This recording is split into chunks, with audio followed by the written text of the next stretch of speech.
Wow. Parang ano lang. Kanyari lang. Nagluluto ako ng agawang sitaw. Yeah. Kagandahan kasi sa mga bata, kumakain sila ng gulay. Except ang palaya. Siyempre, isa. For another dish naman to. Pwede putusin. Nakatipid-tipid, girl. Hirap ng buhay. Ano ko, prinsipyo ko sa buhay ngayon.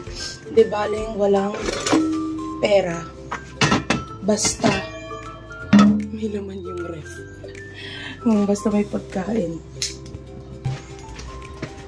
Kaya, yun, it's a big no-no talaga.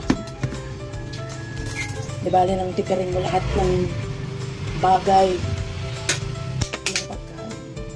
Lately, kinakain ko yung sibuyas.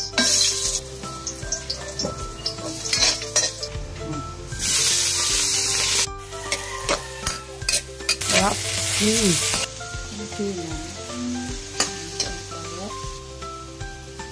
Pamintang rosemary na lang. Lalagman kita ng ating kanya. Mapit na yung tulog suka. Lagay na natin ito. Ang ating suka.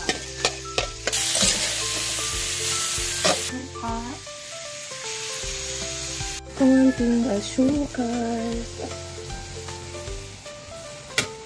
Ganun ulit. Kakapitan ulit. Ayan. Done na. Diba? Gusto mo ba crunchy? Amo man lang.